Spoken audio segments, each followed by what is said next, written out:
이제 그 다음에 구현할 것은 topic create 라는 요청이 포스트 방식으로 들어왔을 때에 대해서 구현을 할 거예요. 그러니까 입력된 데이터를 웹서버에 데이터베이스 서버에 저장하는 거, 그걸 할 겁니다, 우리.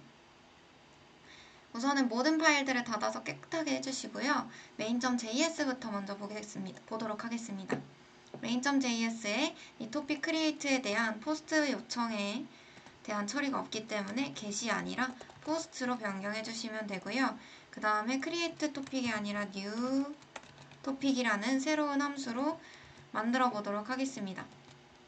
그러면 토픽 컨트롤러로 넘어와서 토픽 컨트롤러 안에 create new topic이라는 함수를 또 생성을 해주셔야겠네요. async req res로 함수 만들어 줄 거고요. 자, 이 함수에서 할 일은 리퀘스트로 그 입력된 데이터, 폼으로 입력된 데이터를 받아서 그 받은 데이터를 모델한테 넘겨줘요. 그러면 모델한테 야, 이거 그 데이터베이스에 저장 좀 해라 하면 모델은 알겠어 하고 데이터를 받아서 데이터베이스에 저장을 해주게 돼요. 그걸 할 건데 우선 그러면 리퀘스트로 뭐가 넘어오는지 콘솔 로그를 찍어 볼게요. 저희가 원하는 거는 우리가 입력된 데이터가 로그에 찍혔으면 좋겠어요. 그쵸? 그래서 이 리퀘스트를 다시 보내보겠습니다. 그러면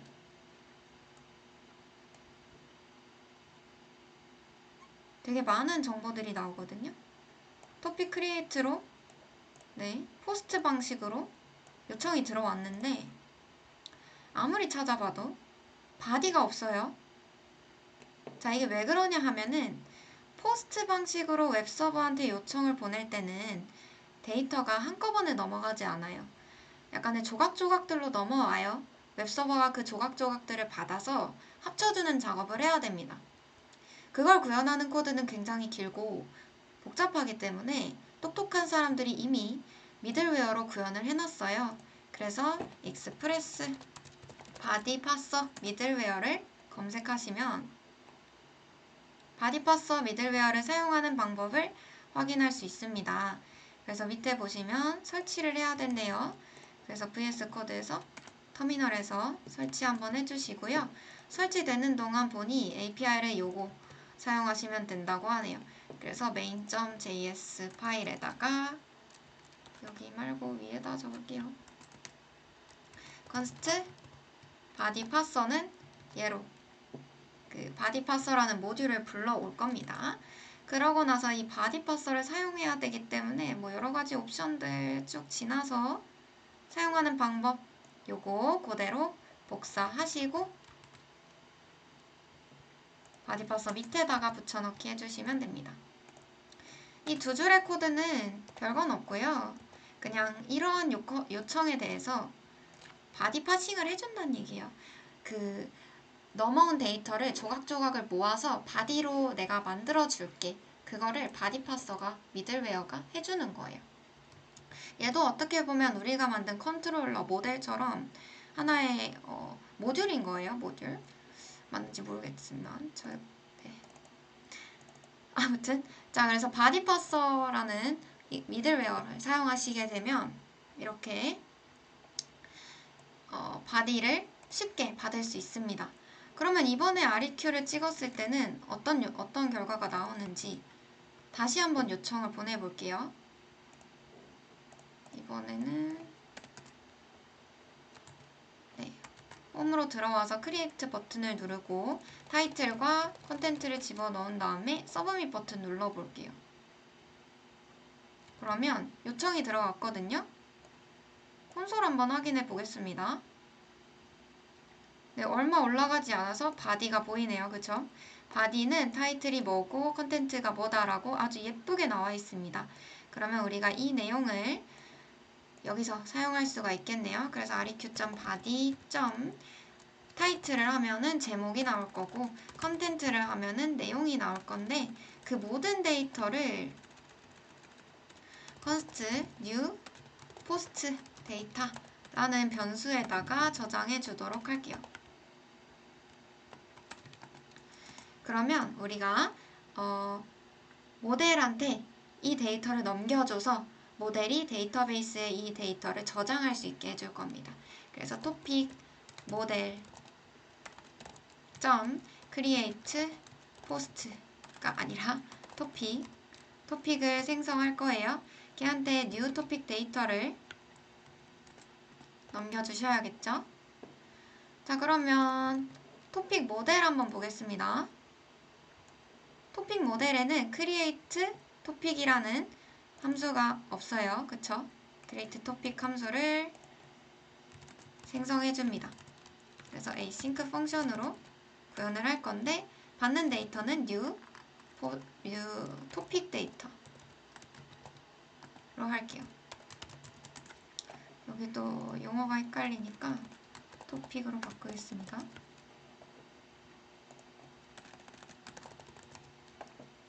됐죠?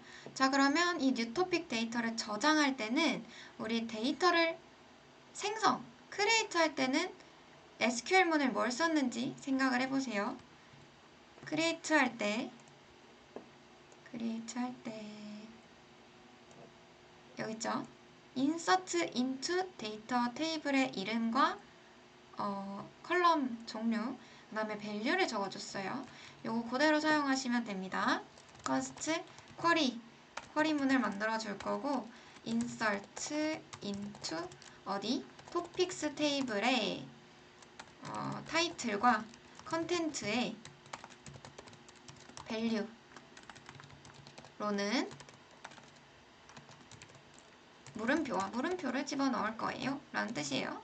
그러고 나서 await db의 쿼리 함수 실행시키면서 쿼리 문을 넘겨줄 건데 물음표 있으니까 쿼리 함수의 두 번째 인자로 물음표에 대응될 데이터들을 집어넣어 주셔야 되겠죠. 그게 뭐예요? new topic 데이터 안에 있는 타이틀과 new topic 데이터 안에 있는 토픽 데이터 안에 있는 컨텐츠가 되겠죠. 그러면 데이터가 인서트가 됩니다.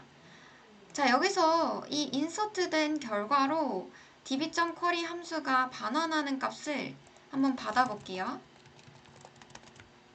그러고 나서 얘를 한번 콘솔 로그를 찍어 보겠습니다. 어떤 결과가 나오는지 한번 확인해 볼게요. 자, 아까의 이 요청을 다시 보낼 건데요. create 버튼 누르면 get 방식으로 요청 가고 작성한 다음에 서브밋 누르면은 포스트 방식으로 요청 가죠. 그 요청을 받아서 콘솔 찍혔습니다. 보니까 데이터베이스에 저장을 하는 로직을 완료를 한 다음에 넘어온 리턴 값을 잘 보시면 insert id가 있어요. 얘가 뭐냐면요. 방금 인서트된 데이터의 id 값이에요. 그래서 우리가 이게 필요한 이유는요. 새로운 데이터를 생성하면 그 데이터의 상세보기 페이지로 가면 너무 좋을 것 같잖아요. 그 데이터의 상세보기 페이지로 가려면 경로가 어딘가요? 경로가 여기에요. 토픽 리드 1.